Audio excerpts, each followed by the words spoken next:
नमस्कार मित्रांनो, आपण पाहतोय या मालिकेचा आजचा म्हणजेच 4 जुलैचा रिव्ह्यू. आणि आजचा हा जो एपिसोड आहे ना, तो या मालिकेला एका वेगळ्याच वळणावर घेऊन गेलाय.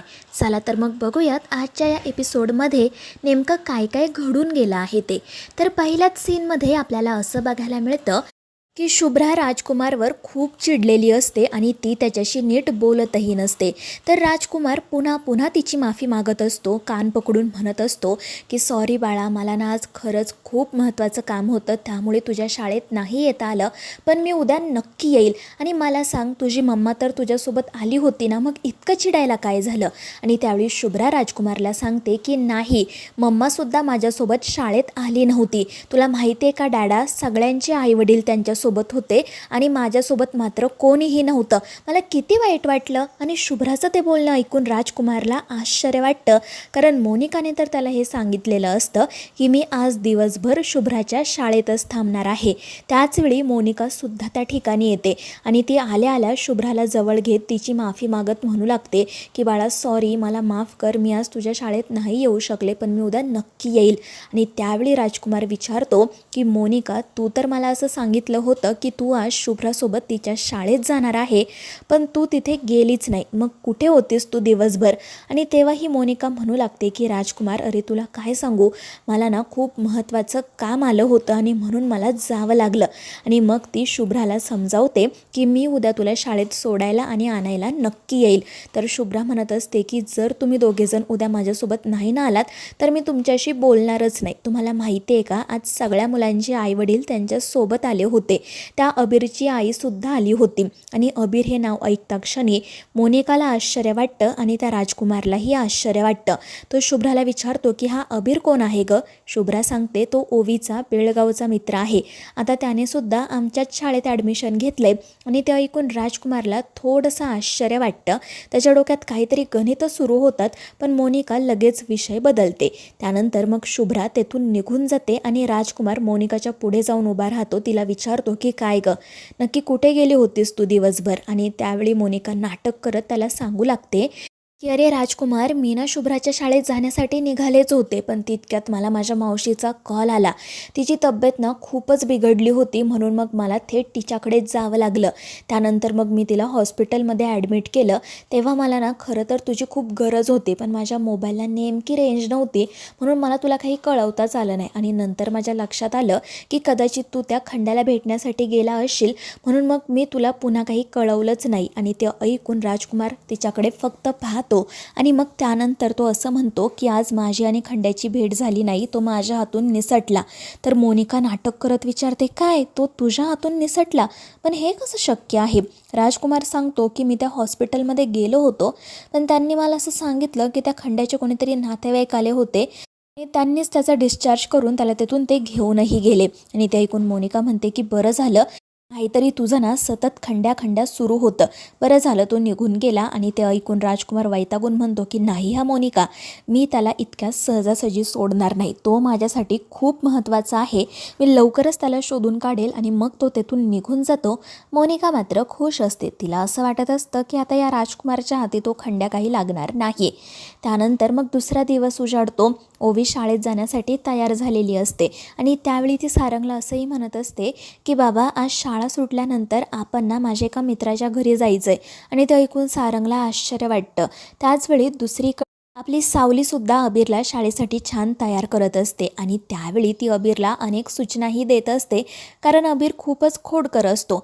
आणि सावलीच्या सगळ्या सूचना ऐकून अबीर म्हणतो की हो गाई, तू नको काळजी करू, मी ना अजिबात भांडण करणार नाही, पण ऐक ना, आज शाळा सुटल्यानंतर माझे काही फ्रेंड्स आपल्या घरी जेवायला येणार आहेत, तू त्यांच्यासाठी मस्तपैकी पुरणपोळी बनव. आणि अबीरचं हे बोलणं ऐकून सावलीला आश्चर्याचा धक्काच बसतो.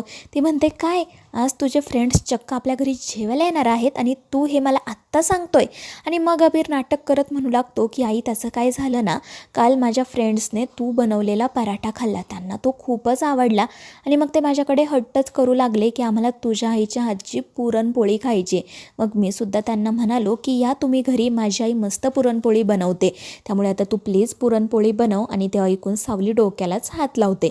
त्यावेळी व्यंकटेश तिला म्हणतो की सावली नको काळजी करू, मी सुद्धा तुला मदत करतो. आणि त्यावर मग सावली ही हसतच हो म्हणते. तर दुसरीकडे ओवी सारंगला असं सांगत असते की बाबा तुला सुद्धा माझ्यासोबत माझ्या मित्राच्या घरी यायचं आहे बरं का. पण सारंग म्हणतो की हे बघ ओवी, मी काही त्याला किंवा त्याच्या घरच्यांना ओळखत नाही, हवं तर तुला जायचं आहे ना, मी तुला त्या ठिकाणी सोडेल आणि मग माझ्या कामासाठी जाईल. आणि त्यावर ओवी फक्त नाटक करत हो म्हणते. पण मग सारंग गेल्यावरती मनाशी म्हणू लागते की बाबा तुला त्याच्या घरी यावं तर लागेलच. तर दुसरीकडे अबीर सावलीला पुन्हा पुन्हा हेच सांगतो की आई तू ना मस्तपैकी पुरणपोळी, कटाची आमटी, भात सगळं बनव बरं का, माझ्या मित्रांना तुझ्या हातचं जेवण खूप आवडेल माहिती आहे मला. आणि त्यावर सावली ही मग हो म्हणते. आणि मग त्यानंतर अबीर आणि व्यंकटेश शाळेत जायला निघतात. त्याचवेळी दुसरा सीन आपल्याला असा बघायला मिळतो की राजकुमार आत्तापर्यंत ज्या काही गोष्टी घडलेल्या असतात त्यांचा अगदी शांतपणे बारकाईने विचार करत असतो. आणि तेव्हा त्याच्या हे लक्षात येतं की आपल्यापासून ना काहीतरी लपवलं जाते, असं काहीतरी आहे जे आपल्या नजरेतून सुटतंय. आणि मग त्याला पुन्हा ही शंका येते की नक्कीच ती सावली जिवंत असणार. आत्ता जे काही घडतंय तो योगायोग नाही आहे. आणि मग त्यानंतर तो खूपच घाबरून जातो. जर सावली जिवंत असेल आणि ती पुन्हा या घरात आली तर मग काय करायचं या विचारानेच त्याला घाम फुटतो. त्याच्या डोळ्यातून अक्षरशः पाणी येत असतं. आणि मग त्यानंतर तो घाबरतच एका व्यक्तीला कॉल करतो आणि म्हणू लागतो की प्लीज उचल. पण ती जी व्यक्ती असते ती काही राजकुमारचा कॉल रिसीव करत नाही. म्हणून राजकुमार तो कॉल कट करायला जातो. पण तितक्यात ती व्यक्ती कॉल रिसीव करते आणि ती एक बाई असते. ती राजकुमारला विचारते की काय झालं राजकुमार, चक्क आज 8 वर्षांनंतर तुम्हाला कॉल केला, सगळं ठीक तर आहे ना. आणि त्यावेळी राजकुमार म्हणतो नाही, इकडे सगळं ठीक नाही आहे. 8 वर्षांपूर्वी मी जो गेम वाजवला होता ना तो गेम नीट वाजलाच नाही आहे. कदाचित ती जिवंत आहे. आणि हे ऐकून ती पलीकडची व्यक्ती म्हणते काय, ती जिवंत आहे. आणि तेव्हा आपल्याला समजतं की ती जी दुसरी व्यक्ती असते ती दुसरी तिसरी कोणीही नसून भैरवी वजे असते, जिच्याच मदतीने या राजकुमारने सावलीला आणि तिच्या बाळांना मारण्याचा प्रयत्न केलेला असतो. आणि आता 8 वर्षांनंतर या राजकुमारने पुन्हा एकदा तिला मदतीसाठी हाक मारलेली असते. भैरवी राजकुमारला सांगते की राजकुमार जर ती जिवंत असेल ना तर यावेळी आपण तिला असं सोडायचं नाही. काही कारणास्तव मी भारतात परत येत आहे, मी आल्यानंतर बघूयात काय करायचं ते. आणि ते ऐकून राजकुमार तर खूपच खुश होताना म्हणतो की मला तुझ्याकडून हीच अपेक्षा होती. 8 वर्षांपूर्वी तू जशी खंबीरपणे माझ्या पाठीशी उभी होतीस ना तशी यावेळी सुद्धा राहा. आणि तो हसतच फोन ठेवून देतो. त्यानंतर तिथे येते अमृता आणि ती याला सांगते की तुम्हाला आईंनी बोलावले. आणि ती तडकतेतून निघूनही जाते. तर हा राजकुमार बाहेर जाता जाता मनाशी म्हणू लागतो की आता सगळं संपणार आहे. त्यानंतर तो तिलोत्तमाला जाऊन भेटतो. तिलोत्तमा त्याला विचारते की राजकुमार त्या मोनिकाचं नेमकं काय चाललंय रे, ती ना खूप खोटं बोलते बरं का आजकाल. आणि ते ऐकून हा राजकुमार खाली मान घालतो.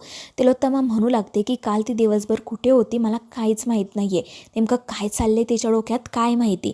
आणि तेव्हा राजकुमार सांगतो की जेव्हा मी मोनिकाला विचारलं तेव्हा ती मला म्हणाली की ती तिच्या मावशीसोबत हॉस्पिटलमध्ये होती.